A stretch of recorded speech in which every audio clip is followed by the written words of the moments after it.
podcast for curious mind.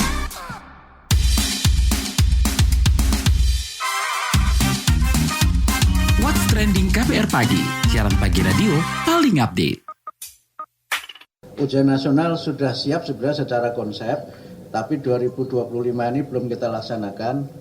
Insya Allah kalau nanti sudah masuk pada tahun pelajaran yang berikutnya, skemanya seperti apa, itu nanti akan kita umumkan pada waktunya. Tunggu sampai ada pengumuman resmi. 2 hari berturut-turut Menteri Pendidikan Dasar dan Menengah Abdul Muti melempar sinyal kuat ujian nasional bakal dihidupkan lagi. Ada nggak nih dari kamu yang sempat ngerasain UN? Bisa berbagi pengalamannya dan pandangannya loh, mumpung kebijakannya belum final. Katanya nih bakal berlaku di 2026 tahun depan. Yap, kita balik lagi di podcast What's Trending bareng Lea Baneza, dan Lea ini mau bahas, balik ke era ujian nasional harus banget. By the way, ini kan udah masuk 2025 nih guys, perdana banget. Lea mewakili tim What's Trending mengucapkan selamat tahun baru, Happy New Year's. Gak lupa Lea juga mengucapkan selamat datang PPN 12%. Yang perdananya juga berlaku per hari ini ya, 1 Januari 2025. Tapi sih katanya dibatasi nih, hanya untuk barang dan jasa mewah. Tapi belum tahu juga sih efeknya tuh bakal kayak gimana. Nah, tahun baru bertebaran juga nih kebijakan baru, wacana baru. Maklum sih, pemerintahannya kan juga baru ya. Tapi kalau ujian nasional sih bukan hal baru nih. Barang lama malah yang udah dihapus pada 2021 di era Menteri Pendidikan Nadiem Makarim. UN diganti Asesmen Nasional atau AN yang masih berlaku sampai sekarang. Berarti Asesmen Nasional ini baru diterapin 3 tahun ya, tapi mau dibalikin lagi nih ke era lama. Ujian nasional itu sudah dijalankan puluhan tahun di Indonesia. Namanya aja berubah-ubah. Hayo, di zaman kamu apa nih namanya? Kalau aku sih udah ujian nasional ya. Nah, langsung ke detek nih, anak angkatan berapa kan? Mendikdasmen Abdul Muti bilang, UN ini bakal diberlakukan lagi, tapi menggunakan sistem evaluasi baru yang berbeda dari sebelumnya. Sayangnya nggak ada penjelasan clear. Publik ini disuruh nunggu pengumuman resminya. Muti sih bilang sudah mendengarkan aspirasi berbagai kalangan. Misalnya dari kampus yang punya kebutuhan menyeleksi calon mahasiswa. UN dianggap bisa menjadi tolak ukur kemampuan individu tiap orang. Jadi gimana nih, kita ramein aja yuk biar muncul nih banyak diskusi, biar keputusan yang diambil nih nantinya juga matang. Kita mulai dari dengerin komen warga plus 62.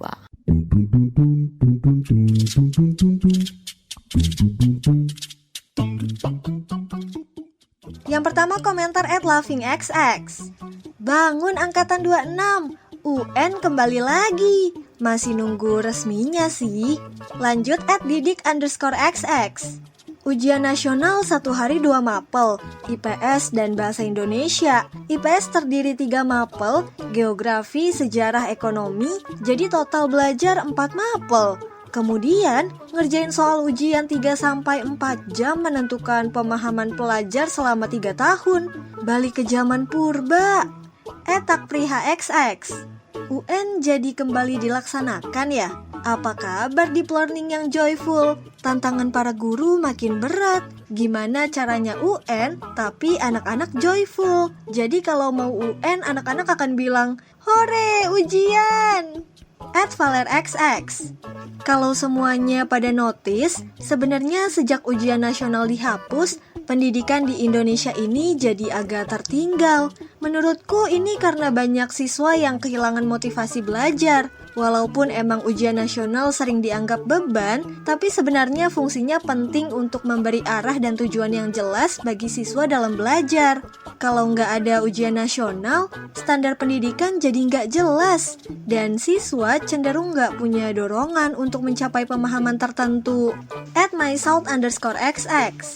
Sekarang memang ada AN, Asesmen Nasional, yang dites siswanya secara random dari pusat. Tapi itu tak cukup untuk membuat anak bersungguh-sungguh belajar, karena santai maupun bekerja keras tetap lulus. Ditambah lagi guru yang punya posisi lemah, sulit mendisiplinkan siswa karena ortu gampang lapor. @Daniel_XX. Guys, kualitas pembelajaran di sekolah yang sedang tidak baik-baik saja. Bukan karena ujian nasional membuat anak motivasi belajar. Yang terakhir, komentar @RaihanXX. Bukan fans Nadiem, tapi respect sama gebrakannya. Dari hasil asesmen nasional, kelihatan yang pakai kurikulum merdeka punya skor literasi numerasinya lebih tinggi. Peningkatannya cukup signifikan. Dengar kalau daerah 3T malah jadi daerah paling banyak ngerasain manfaat kurikulum. What's Trending KPR Pagi, siaran pagi radio paling update. Ketua Dewan Pakar Federasi Serikat Guru Indonesia (FSGI), Retno Listiarti lantang menolak penerapan kembali ujian nasional. Apalagi kalau UN bakal dijadikan lagi tolak ukur kelulusan siswa. Retno tidak sepakat dengan alasan para pendukung UN. Bu, aku mau tanya terkait dengan UN nih Bu, kan pemerintah ini kan bilang mau mengembalikan UN gitu ya Bu ya. Di tahun ajaran baru mungkin katanya konsepnya ini udah ada. Mungkin pertama gimana sih Bu tanggapannya, sikapnya, setuju nggak Bu? Kalau kami FSGI sebenarnya sebelumnya kami udah melakukan survei tadi pada anggota kami. Jadi memang kami bertanya ketika ujian nasional diberlakukan kembali ini apa tanggapannya. Memang kalau dari angka kan mayoritas ya 70% lebih tidak sepakat gitu. Nah, kenapa tidak sepakat? Sebenarnya kita tuh gini ya, mau metodenya kayak apa, kita khawatir juga dikembalikan menjadi penentu kelulusan seperti masa lalu gitu. Masa lalu kita itu berbicara di era SBY ya, dimulai kan pada SBY waktu itu, di mana ujian nasional menjadi penentu kelulusan 100% tuh di awal. Waktu itu kan SBY wakilnya Pak JK, yang ngotot sekali kan dulu Pak JK. Nah lalu setelah itu seiring dengan gugatan ke pengadilan, termasuk saya ya melakukan gugatan citizen lawsuit ya terhadap ujian nasional yang kami menang di semua tingkatan pengadilan. Dari 2009 tuh kami menang di Mahkamah Agungnya. Nah pada saat sudah ingkrah pemerintah mengatakan bahwa mematuhi keputusan pengadilannya akan bertahap. Nah lalu seiring dengan waktu terjadi perubahan ketika Pak Jokowi menjadi presiden kan. Waktu itu Pak Aniesnya menjadi menteri. Nah di situ mulai ditentukan tidak menjadi penentu kelulusan. Giliran Pak Muhadjir yang menggantikan Pak Anies memutuskan untuk tidak menjadi seleksi ke jenjang yang lebih tinggi. Jadi misalnya dari SD ke SMP, SMP ke SMA tuh udah nggak, yang dulu pakai pakai nilai tuh tidak diberlakukan kembali kan begitu. Nah diperkuat dengan sistem zonasi kan, PPDB sistem zonasi. Sebenarnya ini udah benar loh semuanya. Karena PPDB sistem zonasi sendiri juga adalah yang paling mendekati keadilan sebagaimana perintah konstitusi RI. Jadi kan ini kaya, miskin, pintar, nggak pintar tuh bisa mengakses pendidikan gitu. Nah sekarang dengan diberlakukannya ujian nasional berarti sistem zonasi juga dihapus. Karena nanti menentukan ke jenjangnya berarti harus menggunakan nilai ujian nasional kan begitu. Kembali ke dulu lagi ya Bu? Iya, mengkhawatirkan itu semua sehingga kami menolak. Lalu dalam satu pertemuan dengan Kemendikbud kami diundang sebenarnya di bulan November Desember itu memang ada beberapa undangan, kami diminta memberi masukan. Nah salah satu masukan kami adalah pertama, kalau pemerintah tetap ngotot ujian nasional maka pertama adalah tentu tidak menjadi penentu kelulusan, tetapi itu kayaknya sulit gitu. Nggak bakal nih terjadi gitu. Makanya kami meminta sebagaimana di Undang-Undang Sidiknas disebutkan kan badan independen. Nah, oleh karena itu yang menyelenggarakan harusnya badan independen. Itu kami usulkan seperti TOEFL. Bu, tapi dari FSGI sendiri melihat ada urgensi nggak sih untuk mengembalikan UN gitu? Ya ada sih. Bu, tapi kalau anggapan anak-anak ini kurang motivasi belajar karena nggak ada UN tuh gimana Bu? Ada UN juga belum tentu orang belajar. Persoalannya bukan itu gitu loh. Persoalannya kalau bagi FSG itu pada kualitas guru. Ini tuh minim bener kan? Pelatihan guru tuh minim banget. Anggaran terbesar kualitas guru tuh sebenarnya di masa Nadiem loh. Itu paling tinggi dalam sejarahnya Kemendikbud juga. Lalu dinas-dinas daerah ya, dinas pendidikan, misalnya Kementerian Agama, minim banget. melakukan peningkatan kualitas guru.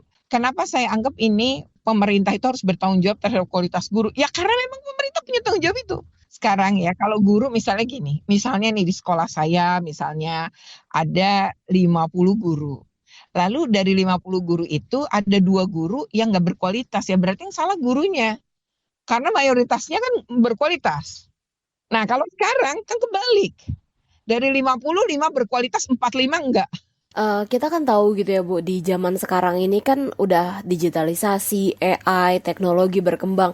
Kira-kira sebenarnya kalau ngelihat UN tuh masih relevan gak sih Bu untuk diterapkan? Enggak sih, kalau saya pokoknya saya penentang UN ya. Jadi kalau ditanya nggak butuh, nggak ini enggak. Saya yakin pendidikan kita baik-baik saja tanpa UN. Oke, nah Bu, mungkin terakhir ya Bu ya, ini terlepas dari UN, sebenarnya kan kita sekarang ada asesmen nasional gitu ya Bu ya, dan sektor pendidikannya juga berkembang gitu kan. Nah kira-kira apa nih Bu yang perlu dievaluasi dari sistem pendidikan Indonesia, dan kalau misalnya UN ini nggak perlu diberlakukan gitu? Jadi gini Mbak, UN nggak apa-apa silakan diberlakukan, tapi tadi persyaratan keputusan Mahkamah Agung terkait dengan Citizen Law Suite soal ujian nasional, sebenarnya itu tuh kalau dipenuhi oleh negara bisa aja kok UN. Jadi ketika sekolah udah standar sarananya, standar gurunya semua sama, silahkan di ujian nasional kan karena sudah standarnya sama. Nah kalau sekarang kan masih langit dan bumi, dan setelah keputusan itu 15 tahun lalu, sampai hari ini pemerintah juga belum bisa meningkatkan kualitas guru kan secara signifikan, nggak ada gitu peningkatan. Jadi kan gagal sebenarnya meningkatkan kualitas guru. Nah berarti kan belum waktunya menyelenggarakan UN gitu. Nah sekarang kalau kemudian pemerintah kemudian ini harus ada UN saat ini gitu. Nah mereka udah memenuhi belum keputusan pengadilan itu? Kami mengingatkan, FSG kembali mengingatkan itu. Pakai data pemerintah jawabnya gitu, karena pemerintah kan punya datanya. Lalu yang kedua adalah ketika ujian nasional ini memang mau diberlakukan, dipaksa untuk diberlakukan dengan kondisi yang sekarang, ya baiknya tidak menjadi hal yang menentukan kelulusan dan tidak diwajibkan, dan sebaiknya menyelenggarakan badan independen tadi gitu. Nah lalu yang ketiga, kalau kita berbicara kualitas pendidikan untuk meningkat atau tidak, maka yang perlu dilakukan pertama kali adalah yang pertama kita bicara akses dulu.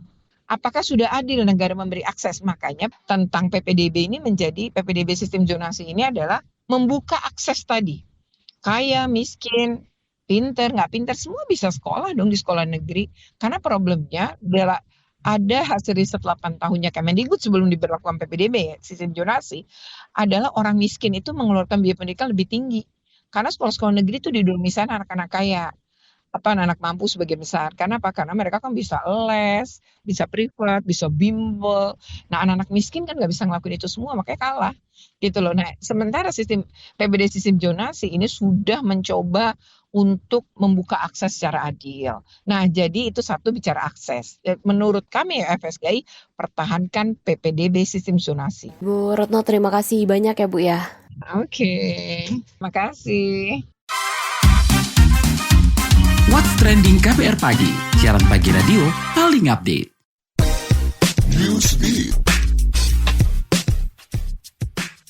Yoon Seok-yeol ditetapkan sebagai buron negara usai pengadilan Korea Selatan merilis surat penangkapannya. Yoon didakwa mendalangi penerapan darurat militer pada 3 Desember 2024, melakukan pemberontakan, dan menyalahgunakan kekuasaan. Ini menjadikan Yoon sebagai presiden Korsel pertama yang menghadapi ancaman penangkapan saat masih menjabat. Meski sudah dimakzulkan parlemen, Yoon masih tercatat sebagai presiden. Nasibnya akan ditentukan oleh Mahkamah Konstitusi yang punya waktu 180 hari terhitung sejak 14 Desember 2024 untuk memutuskan Yoon bakal dipecat atau tetap menjabat presiden. Presiden Amerika Serikat Joe Biden memerintahkan penutupan kantor-kantor pemerintahan saat pemakaman Presiden Amerika Serikat ke-39 Jimmy Carter pada 9 Januari 2025. Ini sebagai tanda berkabung atas wafatnya Carter, peraih Nobel Perdamaian 2022 yang dikenal kerap mempromosikan keadilan sosial dan ekonomi. Hari pemakaman itu juga ditetapkan sebagai Hari Bela Sungkawa Nasional untuk menghormati Carter, Presiden ke-39 AS yang berpulang di usia 1 abad tersebut. Sebelum dimakamkan di Plains, Georgia, bakal ada prosesi pemakaman kenegaraan di Katedral Nasional Washington. Presiden ke-7 Republik Indonesia Joko Widodo buka suara soal namanya masuk nominasi tokoh dunia paling korup 2024 versi Organized Crime and Corruption Reporting Project (OCCRP), organisasi jurnalisme investigasi yang berkantor pusat di Amsterdam, Belanda. Jokowi meminta bukti atas tudingan itu, sembari menyinggung ada banyak fitnah dan framing jahat terhadap dirinya. Ia tak menampik kemungkinan adanya muatan politis di dalamnya. Jokowi bilang, tuduhan maupun framing bisa dibuat dengan memanfaatkan berbagai kendaraan atau wadah, misalnya parpol, LSM, dan ormas. Dalam survei yang digelar OCCRP, Jokowi menjadi nominasi bersama sejumlah tokoh dunia lain, seperti Presiden Nigeria Bola Ahmed Tinubu, mantan Perdana Menteri Bangladesh Sheikh Hasina, dan pengusaha India Gautam Adani. Sedangkan, pemenangnya alias Person of the Year 2024 adalah Presiden Suriah Bashar al-Assad yang sudah digulingkan. Tokoh-tokoh tersebut masuk daftar teratas berdasarkan voting dari pembaca dan jurnalis. Pendiri OCCRP Drew Sullivan mendefinisikan korupsi sebagai upaya merebut kekuasaan negara dan menjadikannya pemerintahan otokratis. Pemerintahan yang korup, melanggar HAM, memanipulasi pemilu, menjara sumber daya alam, menciptakan konflik dan ketidakstabilan.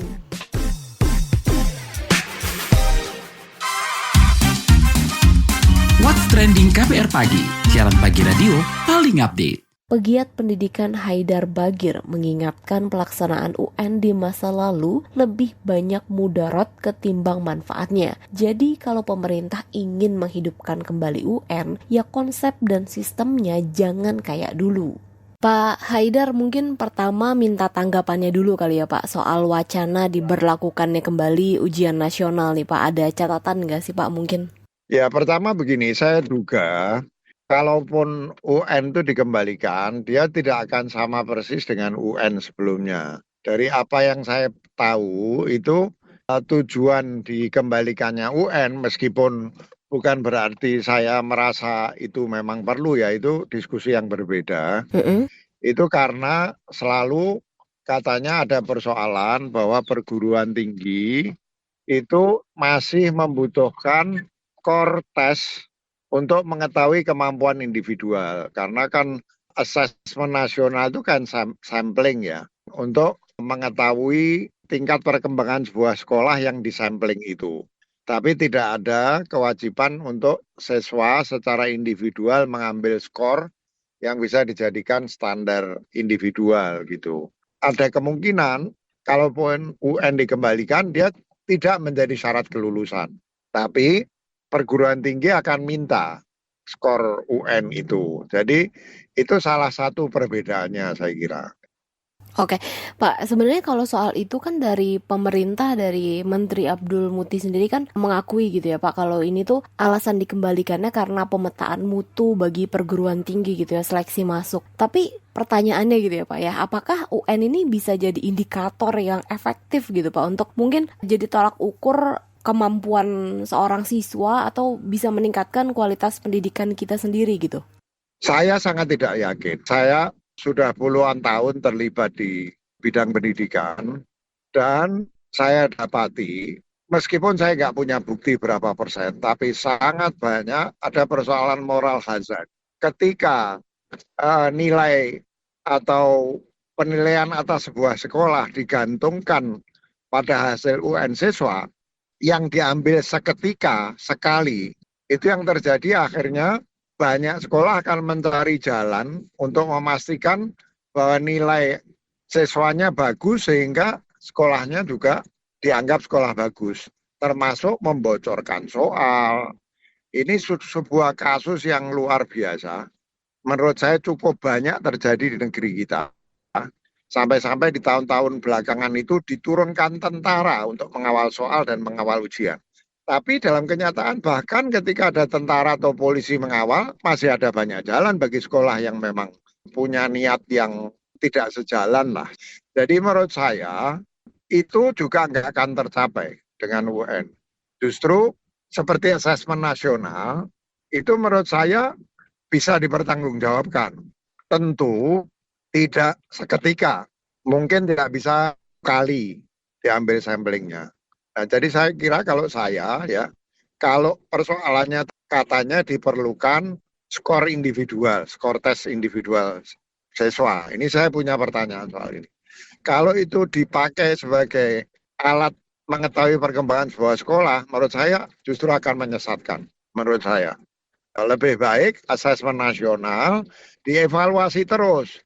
Dipastikan bahwa hasil-hasil dari asesmen nasional itu mungkin tidak sekali dengan cara statistik tertentu yang bisa dipertanggungjawabkan. Kemudian juga sekarang orang bisa menggunakan AI dengan machine learning dan lain sebagainya.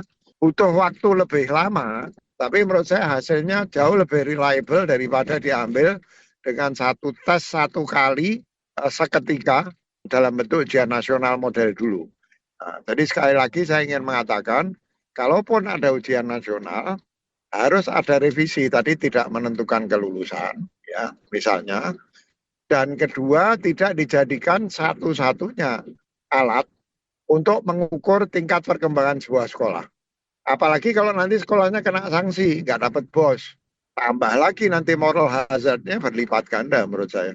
Tapi mungkin selain kecurangan tadi gitu ya Pak, potensi kecurangan, ada lagi nggak sih Pak kekurangan dari ujian nasional yang mestinya jadi perhatian gitu? Saya belum berani menyalahkan atau belum berani bilang kebijaksanaan yang diambil itu keliru. Karena kan sekarang ini belum jelas betul. Tapi saya misalnya bingung ya, kalau yang dicari itu adalah skor tes individual siswa untuk keperluan perguruan tinggi, kenapa tidak cukup dengan SNBT saja? Kan dari dulu, dari saya tahun 76 masuk ITB, kan sudah ada tes masuk perguruan tinggi, ya kan? Kalau dirasa, jurusan tertentu butuh tes tambahan, kan bisa dilakukan. Jadi saya agak bingung, kalau alasannya itu adalah kebutuhan perguruan tinggi akan skor tes individual siswa SMA, kelas 3, kelas 12, kenapa nggak pakai SNBT? Karena kalau ada ujian nasional, terus nanti ya yang ikut ujian nasional ikut lagi SNBT, berarti ya kalau nggak mau dibilang redundant ya boros lah menurut saya, ya boros. Dan kalau tadi menjawab pertanyaan apalagi kerugiannya, ya kerugiannya menurut saya belajar itu menjadi menekan secara tidak perlu. Saya nggak bilang bahwa siswa itu tidak perlu dimotivasi, ya. Saya nggak bilang. Memang perlu siswa dimotivasi. Tapi apakah motivasinya itu lagi-lagi pakai tes satu kali seketika? Apakah itu tepat? Dari sisi merepresentasikan nilai tidak tepat. Kemungkinan ada moral hazard, ya. Ketiga, memberikan tekanan kepada siswa secara tidak perlu. Nah Pak, ngomongin soal motivasi belajar nih kan ada anggapan gitu ya Pak ya, kalau nggak ada UN nih siswanya nggak punya motivasi belajar gitu, karena kemarin mungkin ada banyak konten yang nunjukin anak-anak udah usia berapa tapi nggak bisa baca tulis. Nah ini menjawab hal ini gimana sih Pak? Pertama kita harus yakin dulu apakah penyebab anak-anak itu misalnya nggak bisa baca tulis itu karena nggak ada ujian nasional dan karena itu tidak termotivasi, ya. Saya selain terlibat di dalam pendidikan, meskipun istilahnya saya nggak suka ya, sekolah unggulan, kami ini sudah puluhan tahun, saya kira hampir 30 tahun, terlibat di dalam upaya peningkatan kualitas sekolah-sekolah yang menjadi sekolah anak-anak dari keluarga yang tidak mampu, sampai ke pelosok-pelosok, termasuk training guru dan lain sebagainya. Itu anak-anak itu bisa jadi korban dua kali loh menurut saya. Sudah nggak bisa baca tulis, kena lagi dengan ujian nasional yang menyebabkan mereka nggak lulus. Yang menyebabkan mereka nggak bisa baca tulis itu antara lain karena kualitas sekolah, antara lain karena kualitas guru. Maka saya selalu mengatakan tidak pernah ada jalan pintas untuk memperbaiki kualitas pendidikan di Indonesia. Nggak ada menurut saya. Harus peningkatan kualitas guru terus yang dilakukan oleh menteri-menteri sebelumnya. Peningkatan kualitas atau sarana dan prasarana sekolah terus. Usaha mengatasi stunting, perbaikan gizi, banyak dan kompleks sekali. Pak, mungkin kalau ngomongin di sistem pendidikan sekarang kan ada asesmen nasional ya Pak, sistemnya juga PPDB zonasi gitu. Nah, ini kan dirancang juga untuk mengevaluasi dan memetakan sistem pendidikan termasuk kualitas pendidikannya juga gitu ya Pak. Jadi bukan cuma evaluasi murid secara individu. Nah, dengan sistem yang ada sekarang itu udah ideal belum sih Pak? Atau mungkin nggak perlu ada UN tapi mungkin perlu dievaluasi lagi kali Pak, sistemnya diperbaiki atau ditingkatkan gitu. Seperti asesmen nasional, itu saya tidak mengatakan itu sudah sempurna, ya. Selalu harus ditingkatkan sampai betul-betul bisa diambil penilaian yang akurat, merepresentasikan semua populasi dengan berbasis data, ya. Itu tentu harus ditingkatkan terus menurut saya. Nggak bisa kita bilang itu sudah sempurna, apalagi kan negeri kita begitu luas, banyak pulau-pulau, dipisahkan lautan, kemudian mungkin jaraknya juga tidak mudah, timnya pasti luar biasa besar, kalau pakai internet belum semua fasilitas internet tersedia dengan baik. Jadi saya tidak mengatakan bahwa asesmen nasional itu sudah sempurna, tapi saya kira approach-nya sudah betul, tinggal ditingkatkan saja. Dan itu tadi, pengambilan samplingnya itu tidak sekali. Apalagi kalau sudah bisa diterapkan sistem database atau mungkin pakai big data dan lain sebagainya dengan platform atau aplikasi yang bagus, kita mau sabar, saya kira kita akan bisa mendapatkan data yang representatif tentang kualitas sekolah-sekolah kita. Kalau saya begitu ya, sambil tetap ada SNBT ya. Desain tesnya juga harus betul gitu ya.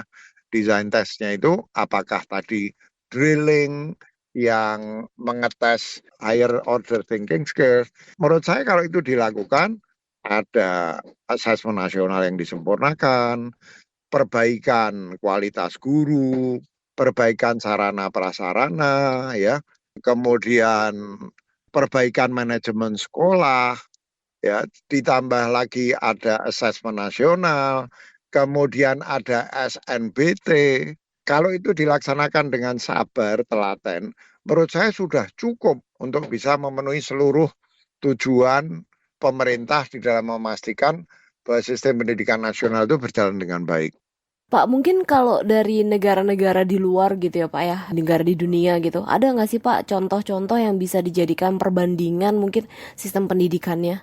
Ya, saya kira sebetulnya Pak JK misalnya menyebut nggak bisa mencontoh Finlandia. Menurut saya betul Pak JK, tidak bisa contoh-contoh dari negara lain itu 100% diterapkan di Indonesia. Ya, tapi sebetulnya kita ini kalau misalnya mengkritik ujian nasional itu bukan karena nyontek. Ya. Di Finlandia nggak ada, maka di Indonesia harus nggak ada. Nggak sesimpel itu juga. Oke. Kita nggak bicara karena di Amerika nggak ada, Indonesia harus nggak ada. Enggak. Orang yang bahkan mempersoalkan ujian nasional itu ya bicara konteks Indonesia, bukan konteks Finlandia atau Amerika. Tadi yang saya omongkan semua itu nggak ada urusan dengan Finlandia atau Amerika atau Eropa. Kita betul-betul bicara dengan berpijak pada realitas kita sendiri. Kalau kita melihat, mungkin bukan cuma periode Pak Prabowo doang ya Pak, dari pemerintahan sebelumnya juga seperti kebijakan ini selalu berganti ketika pemimpinnya berubah, menterinya berubah gitu ya Pak. Apakah ini jatuhnya tidak memberatkan dan membingungkan gitu Pak, baik penyelenggara pendidikan juga anak-anak bangsa yang mereka loh yang menempuh pendidikannya gitu? Ya, pertama begini, kita tidak menolak perubahan ya, karena memang zaman berubah terus. Jadi ini kadang-kadang kita harus jernih. Kalau kita mengkritik kok ganti menteri, ganti kurikulum lah. Kalau nggak diganti buat apa ganti menteri? Bukan begitu. Ya. Kita setuju bahwa selalu harus segala hal itu diperbaiki dan disesuaikan dengan perkembangan zaman. Jadi artinya memang nggak bisa juga menteri ganti tetap sama dengan 5 menteri sebelumnya. Keliru juga karena zaman sudah berubah.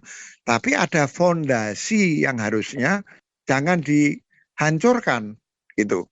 Jangan kalau mau membangun di atas fondasi yang kokoh, nah bangunannya itu modelnya bisa berubah-ubah.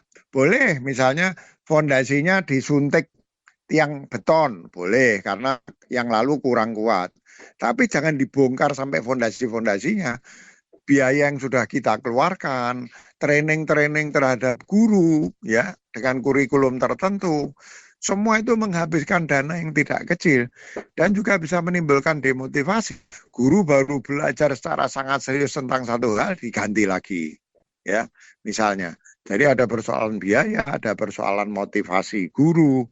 Jadi jangan salah, kita nggak anti perubahan, harus kita berubah. Tapi perubahan itu jangan menyebabkan apa yang sudah dibangun sepenuhnya dihancurkan. Kembali lagi, yang betul yang dulu, balik lagi. Buku-bukunya nggak kepake, kurikulum yang dirumuskan dengan biaya mahal nggak kepake, semuanya nggak kepake, gitu ya. Oke, berarti mungkin maksudnya tuh dikembangkan nggak apa-apa sistem pendidikannya, tapi bukan berarti meninggalkan. Harus malah. Harus ada pembaruan ya Pak ya? Pembaruan harus, karena tuntutan zaman berubah. Misalnya sekarang, dulu belum ada AI pada tingkat sekarang. Sekarang kan sudah ada AI. Jadi misalnya harus ditekankan lebih pada kreativitas. Kita manusia harus punya kemampuan yang nggak bisa disaingi AI. Daya imajinasi, daya kreatif, ya. Karakter. Nah itu memang harus berubah. Nanti AI dari sekarang generatif AI bisa mungkin sudah ditemukan Artificial General Intelligence AGI. Berubah lagi nggak apa-apa. Tapi fondasinya yang sudah dibangun dan kokoh, dibangun dengan biaya besar dan banyak orang hidup di atas fondasi itu nggak harus dibongkar, kira-kira gitu. Jadi selalu kombinasi antara sesuatu yang dipelihara, yang bagus dari yang sebelumnya, ditambah dengan perkembangan baru yang dibutuhkan sesuai dengan perkembangan zaman. Kira-kira begitu ya. Oke, baik Pak Haidar, terima kasih banyak ya Pak ya. Sama-sama. Makasih ya.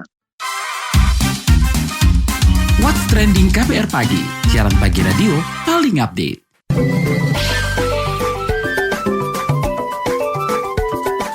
WhatsApp Indonesia. WhatsApp Indonesia kita mulai dari nasib PPN 12%. Presiden Prabowo Subianto mengajak masyarakat menyambut Tahun Baru 2025 dengan penuh optimisme. Hal itu disampaikannya jelang malam pergantian tahun, sekaligus mengumumkan PPN 12% berlaku per 1 Januari 2025. Prabowo menekankan kenaikan PPN hanya dikenakan untuk barang dan jasa mewah, contohnya pesawat jet pribadi, kapal pesiar, dan rumah super mewah. Kebutuhan pokok masyarakat misalnya beras, sayur, daging, telur, susu segar hingga jasa pendidikan tetap bebas PPN. Prabowo juga menyampaikan paket stimulus sebesar 38,6 triliun rupiah sebagai kompensasi kenaikan PPN. Mulai dari bantuan beras 10 kg per bulan bagi 16 juta penerima bantuan pangan, diskon 50% tarif listrik, insentif pajak penghasilan bagi pekerja bergaji maksimal 10 juta rupiah per bulan, serta pembebasan PPh untuk UMKM beromset di bawah 500 juta rupiah per tahun. Selanjutnya ke kasus korupsi Harvey Mois. Kejaksaan Agung Kejagung mengajukan banding atas vonis 6,5 tahun penjara untuk terdakwa kasus timah Harvey Mois. Jaksa Penuntut Umum JPU tengah menyusun poin-poin atau dalil-dalil memori banding. Hal ini disampaikan juru bicara Kejaksaan Harley Siregar merespons pernyataan Presiden Prabowo Subianto yang disinyalir menyindir vonis ringan Harvey. Prabowo bilang koruptor yang merugikan negara ratusan triliun mestinya dihukum berat. Ia menyebut mestinya divonis 50 tahun penjara. Kejaksaan, kata Harley, juga mendukung pernyataan kepala negara. Harley turut mengkritisi hakim yang menjatuhkan vonis ringan untuk koruptor. Terakhir soal kelanjutan kasus pemerasan warga Malaysia pada DWP 2024. Dir Narkoba Polda Metro Jaya, Kombes Donald Parlaungan Simanjuntak, diperiksa Mabes Polri terkait kasus dugaan pemerasan terhadap warga Malaysia di acara Jakarta Warehouse Project DWP G-Expo Kemayoran. Kapolda Metro Jaya, Irjen Karyoto mengatakan proses sidang etik bakal segera digelar. Saat ini Donald telah dimutasi menjadi analis kebijakan media di Barhakam Polri. Selain itu, sebanyak 18 polisi yang diduga terlibat juga ditahan di tempat khusus dan bakal menjalani sidang etik. Hingga saat ini, motif pemerasan masih didalami.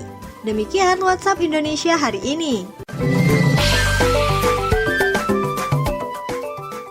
Terima kasih ya sudah mendengarkan What's Trending. Jangan lupa nih terus dengarkan podcast What's Trending di kbrprime.id dan aplikasi mendengarkan podcast lainnya. Lea Baneza mau pamit dulu. Stay safe and happy. Bye.